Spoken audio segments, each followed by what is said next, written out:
தி capital நேயர்களுக்கு வணக்கம். நான் உங்கள் நிரஞ்சன். 2026 சட்டப்பேரவை தேர்தலுக்கான மிக முக்கியமான நகர்வு டெல்லியில் நடந்துட்டு இருக்கு. அதுதான் மத்திய உள்துறை அமைச்சர் அமித்ஷா மற்றும் அதிமுகவுடைய பொதுச் செயலாளர் எடப்பாடி பழனிசாமி இவங்க இடையிலான சந்திப்பு டெல்லியில நடந்துட்டு இருக்கு. இதை பத்தி தான் இன்னைக்கு வீடியோல விரிவா நம்ம பார்க்க இருக்கிறோம்.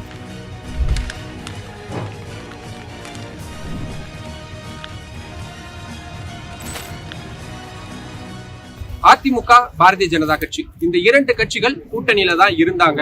அதுக்கப்புறமா அண்ணாமலை அவர்கள் அதிமுகவை பற்றியும் அதில் இருக்கக்கூடிய தலைவர்கள் பற்றியும் குறிப்பா அவங்க ஊழல்வாதிகள் அப்படின்ற மாதிரியான ரீதியில பேட்டிகள் கொடுக்க ஆரம்பிக்க இந்த இரண்டு கட்சிகளுக்கு இடையிலான மனக்கசிப்பு அப்படியே கொஞ்சம் கொஞ்சமா விரிவடைஞ்சு கூட்டணியே முறிஞ்சு போகக்கூடிய அளவுக்கு மாறி இருந்தது. இந்த கூட்டணி முறிஞ்சதுக்கு அப்புறமா இந்த இரண்டு கட்சிகளுக்கும் தேர்தல்கள்ல தொடர்ச்சியா கடுமையான முறையில பின்னடைவை தான் அவங்க சந்திச்சுட்டு இருக்காங்க. குறிப்பா நடந்து முடிந்த நாடாளுமன்ற தேர்தலில் இந்த இரண்டு கட்சிகளுக்குமே கிடைத்த மிகப்பெரிய தோல்வி அவங்க இரண்டு தரப்பையுமே கடுமையா பாதிச்சிருக்கு. அதிலும் குறிப்பா பாரதிய ஜனதா கட்சியை பொறுத்த வரைக்கும் நாட்டில் இருக்கக்கூடிய எல்லா மாநிலங்கள்லயும் அவங்களால ஒரு சீட்டாவது ஜெயிக்க முடிஞ்சது. ஏன் கேரளாவில் அவங்களால கால் பதிக்கவே முடியாதுன்னு இருந்த இடத்துல கூட அவங்களால ஒரு இடம் ஜெயிக்க முடிஞ்சது. ஆனா தமிழ்நாட்டுல மட்டும்தான் 0 சீட்டு அவங்களுக்கு கிடைச்சது. இது அவங்களோட ஈகோவை ரொம்ப ஹர்ட் பண்ணிருக்கு. அவங்களுக்கு இவ்வளவு பெரிய தேசிய அளவுல 3வது முறையா ஆட்சி அமைக்கக்கூடிய கட்சி அப்படின்ற பெருமை இருந்தாலும் கூட தமிழ்நாட்டுல ஒரு இடம் கூட கிடைக்கல அப்படின்றத அவங்களால ஏற்றுக்கவே முடியல. இதை எப்படியாவது சரி செய்யணும் அப்படின்றதுக்கான கணக்குகள் தொடர்ச்சியா போடப்பட்டு வந்தே சூழல்ல மிக முக்கியமான நகர்வுக்கு பாரதிய ஜனதா கட்சி வந்தது அதிமுகவை மீண்டும் தேசிய ஜனநாயக கூட்டணியில் சேர்த்துக்கணும் அப்படின்றதுதான். மேல்மட்ட தலைவர்கள் அதற்கான இசைவை தெரிவிச்சிருந்தாலும் தமிழ்நாட்டுல குறிப்பா பாரதிய ஜனதா கட்சியுடைய மாநில தலைவராக இருக்கக்கூடிய அண்ணாமலை இதுக்கு கடுமையான முறையில எதிர்ப்பு தெரிவிச்சுக்கிட்டே வந்தாரு. ஒரு 3 மாதம் அவர் லண்டன் படிக்க போயிருந்தாரு. அந்த சூழல்ல ஒரு தற்காலிகமான ஏற்பாடுகள்லாம் செய்யப்பட்டு அந்த பிரச்சனைகளை சரி செய்யக்கூடிய நடவடிக்கைகள்லாம் இருந்தாலும் கூட அது பெரிய அளவுல ஒன்று சேர்ந்து வரல அப்படின்றத பார்க்க முடிஞ்சது. அதுக்கப்புறமா தான் அண்ணாமலை அவர்கள் தொடர்ச்சியா டெல்லிக்கு வருகை தர்றத வழக்கமா வச்சிருந்தாரு. அவர் ஏன் அடிக்கடி டெல்லிக்கு வராரு அப்படின்றது சம்பந்தமான விரிவான வீடியோவை நம்ம கேபிட்டல் சேனல்லேயே ஏற்கனவே பேசியிருக்கிறோம். இந்த வீடியோவான லிங்கை நான் கீழே டிஸ்கிரிப்ஷன்ல கொடுக்குறேன். கண்டிப்பா அதை பாருங்க. அப்போ உங்களுக்கு இதோட கண்டினியூட்டி தெரியும். ஏன்னா அதுலயே நம்ம ரொம்ப தீர்க்கமா சொல்லியிருந்தோம். நம்மளோட சோர்சஸ் மூலியமா கன்ஃபார்ம் பண்ணி இவங்க 2 மட்ட தலைவர்களும் பேச்சுவார்த்தையை விரைவில் தொடங்க போறாங்கன்னு நம்ம சொல்லியிருந்தோம். அதுதான் நடந்திருக்கு. பட் நான் கூட எக்ஸ்பெக்ட் பண்ணல இவ்வளவு விரைவா நடக்கும் அப்படின்னு. ஆனா அதுதான் இப்ப நடந்திருக்கு. இந்த சந்திப்பு அப்படின்றது டெல்லியில இருக்கக்கூடிய அமித்ஷா அவர்களுடைய மத்திய உள்துறை அமைச்சருக்காக ஒதுக்கப்படக்கூடிய அதிகாரப்பூர்வ இல்லத்துலதான் நடக்குது. இப்ப நான் அந்த வீட்டுக்கு முன்னாடி தான் இருக்கிறேன். எனக்கு பின்னாடி தான் அமித்ஷா அவர்களுடைய வீடு இருக்கு. இங்கதான் சரியா 8:30 மணி அளவுல இந்த சந்திப்பு அப்படின்றது நடைபெற்றது. இந்த சந்திப்பு ரொம்ப நீண்ட ஒரு சந்திப்பா தான் நடந்திருக்கு. இதுல அதிமுக தரப்புல இருந்து வெளியே சொல்லக்கூடிய தகவல்கள் தமிழ்நாட்டில் சட்டம் ஒழுங்கு பிரச்சனை மிகப்பெரிய பிரச்சனையா மாறி இருக்கு. அது சம்பந்தமான நடவடிக்கை எடுக்கணும் அப்படின்ற மாதிரியான கோரிக்கைகள் முன்வைக்க இருக்கிறாங்க. அது மட்டும் இல்லாம தமிழ்நாட்டில் அரசுல இருக்கக்கூடிய அமைச்சர்கள் கடுமையான முறையில ஊழல் குற்றச்சாட்டுகள்ல இறங்கி சந்திக்கிறாங்க. சமீபத்தில் டாஸ்மார்க் சம்பந்தமான முறைகேட்டிலையும் அது சம்பந்தமா அமலாக்கத்துறையினர் தாக்கல் செய்திருக்கக்கூடிய அறிக்கை இது எல்லாத்தையும் சுட்டிக்காட்டி தமிழ்நாட்டில் இப்படியான ஊழல் பிரச்சனைகள் இருக்கு, இதை தீவிரமா மத்திய அரசு விசாரிக்கணும் அப்படின்ற மாதிரியான கோரிக்கைகளை வைக்கிறாங்க அப்படின்றது வெளிப்படையா நமக்கு சொல்லக்கூடிய தகவல். ஆனா உள்ள இந்த சந்திப்பு இருக்கக்கூடிய உண்மையான காரணம் அப்படின்றது 2 கட்சிகளுக்கும் இடையிலான அந்த கூட்டணியை மீண்டும் சேர்க்கணும் அப்படின்றத நமக்கு கிடைக்கக்கூடிய சோர்சஸ் ரொம்ப கன்ஃபார்மாவே சொல்றாங்க. இதுல மிக முக்கியமா தம்பிதுரை அவர்களுடைய ரோல் அப்படின்றது ரொம்ப ரொம்ப முக்கியம். அவர் தான் இந்த 2 கட்சிகளுக்கும் இடையில் இருக்கக்கூடிய மேல்மட்ட தலைவர்கள் மத்தியில பேச்சுவார்த்தையை நடத்தி மீண்டும் சுமூகமான ஒரு சூழலை கொண்டு வரணும் அப்படின்றதுக்கான தீவிர முயற்சிகளை இறங்கியிருக்கிறார். சமீப நாட்களா அவர் நாடாளுமன்றத்தில் பேசக்கூடிய பேச்சுகள்ல திருப்பியும் அவரு பாரதிய ஜனதா கட்சியும் பிரதமர் நரேந்திர மோடியும் புகழ்வதையும் அதே நேரத்துல திமுக அரசை கடுமையா சாடுறதையும் நம்ம தொடர்ச்சியா பார்த்திருக்கிறோம். அது சம்பந்தமான வீடியோக்களையும் நம்ம இந்த கேபிட்டல் சேனல்லையும் போட்டிருக்கோம். தேவைப்படுறவங்க அதையும் போய் பாருங்க. இப்படி இந்த 2 கட்சிகளும் கூட்டணியில் ஒன்றா சேரணும் அப்படின்றதுல ரொம்ப தீர்க்கமான ஒரு முடிவு எடுத்து தான் இப்போ இந்த சந்திப்பு ரொம்ப முக்கியமான மொமெண்ட்னுவாங்களா அப்படியான ஒரு மொமெண்டா தான் இந்த சந்திப்பு அப்படின்றது நடந்துகிட்டு இருக்கு. இந்த வீடியோ நீங்க பாக்குறப்போ இந்த சந்திப்பு நடந்து முடிஞ்சிருக்கும்.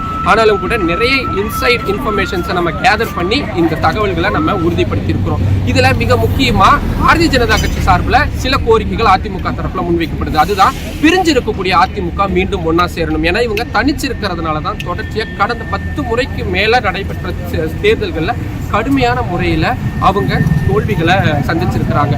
அதுக்கு இந்த கட்சி பல வகைகளாக பிரிஞ்சிருக்கிறது தான் மிக முக்கியமான காரணம். சமீபத்தில் செங்கோட்டையன் அவர்கள் கூட இருக்கக்கூடிய பிரச்சனை, இந்த மாதிரியான பிணக்குகள் எல்லாத்தையும் தீர்த்துட்டு முழுமையா இவங்க ஒன்று சேரணும் அப்படின்றது பாரதிய ஜனதா கட்சி சார்பாக வலியுறுத்துறாங்க. அதே சமயத்தில் அதிமுக சார்பாக சில டிமாண்ட்ஸ் முன்வைக்கப்படுது. அதில் மிக பிரதானமானது அண்ணாமலை அவர்கள் எந்த வகையிலும் இனி வரக்கூடிய நாட்களில் அதிமுகவையும் அதன் தலைவர்களையும் விமர்சிக்க கூடாது, புகழணும் அப்படின்ற மாதிரியான கோரிக்கைகளை முன் வச்சிருக்கிறாங்க. நீங்க சமீப காலத்தில் அண்ணாமலை அவர்களுடைய நடவடிக்கைகள்ல நிறைய மாற்றங்கள் வந்திருக்கிறத பார்க்க முடியுது. ஏன் அமித்ஷா எடப்பாடி பழனிசாமி இடையிலான சந்திப்பு சில மணி நேரங்களுக்கு முன்னாடி பத்திரிகையாளர்களை சந்தித்த போது தேசிய ஜனநாயக கூட்டணியில் யார் வேண்டுமானாலும் வரலாம், எங்களுடைய ஒரே நோக்கம் திமுக அரசை 2026 சட்டப்பேரவை தேர்தலில் ஆட்சியிலிருந்து அகற்றுறது தான், அதுக்காக நாங்கள் எதையும் செய்யறதுக்கு தயாராக இருக்காங்க, அந்த எதையும் செய்வதற்கு தயார் அப்படின்ற அந்த வார்த்தையை அடிக்கோடிட்டு பார்த்தால் அதில் தான் பாரதிய ஜனதா கட்சி அதிமுக கூட்டணி மீண்டும் ஒன்று சேர்றது அப்படின்றது உறுதியாயிருக்கு அப்படின்றத சொல்ல முடியுது.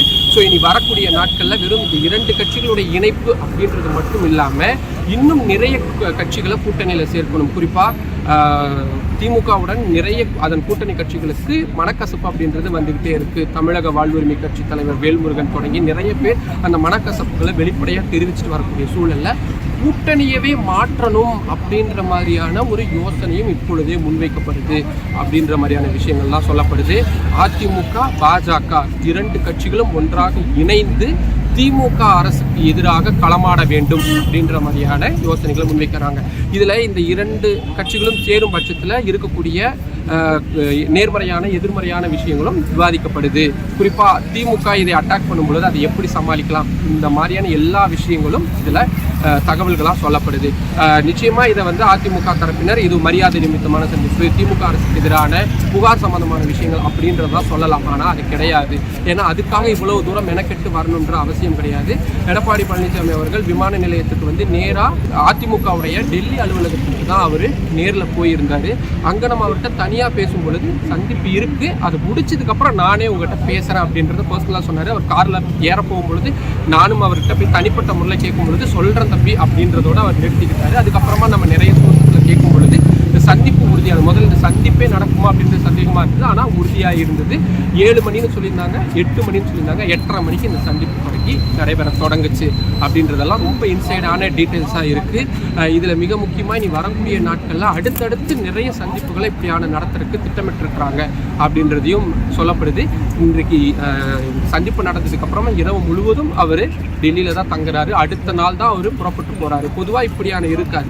இதில் மிக முக்கியமான விஷயம் எஸ்பி வேலுமணி அவர்களுடைய பங்களிப்பு. ஏன்னா எஸ்பி வேலுமணி அவர்களும் பாஜகவுடனான கூட்டணியை மீண்டும் சேரணும் அப்படின்றது ரொம்ப தீவிரமாக முயற்சிகளை ஈடுபட்டு வந்தார்.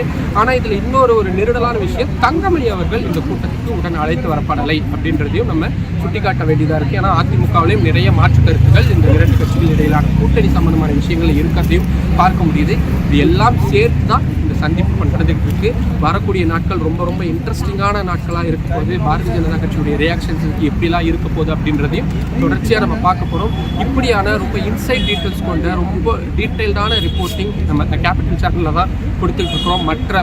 மற்ற வழக்கமான சேனல்களில் இவ்வளோ டீட்டெயில்ஸ் இருக்காது. நம்ம நேயர்களுக்காக ரொம்ப பிரத்யேகமாக மெனக்கெட்டு இவ்வளோடைய காத்திருந்து இந்த செய்திகள் எல்லாம் நம்ம சேகரிச்சுருக்கிறோம். இதுக்கு நான் உங்கள்கிட்ட எதிர்பார்த்தது உங்களுடைய ஆதரவு மட்டும்தான். உங்களுடைய ஆதரவின் அடிப்படையில் மட்டும்தான் நம்ம சேனல் ரன் ஆகிட்டு இருக்கு. அதனால் இந்த மாதிரியான வீடியோஸை நிறைய பேருக்கு ஷேர் பண்ணுங்கள், நம்ம சேனலை சப்ஸ்கிரைப் பண்ணுங்கள். தொடர்ச்சியாக இந்த அரசியல் கணக்கீடுகள் சம்மந்தமான நிறைய வீடியோக்களை அடுத்தடுத்து பார்க்கலாம். நன்றி நேயர்களே.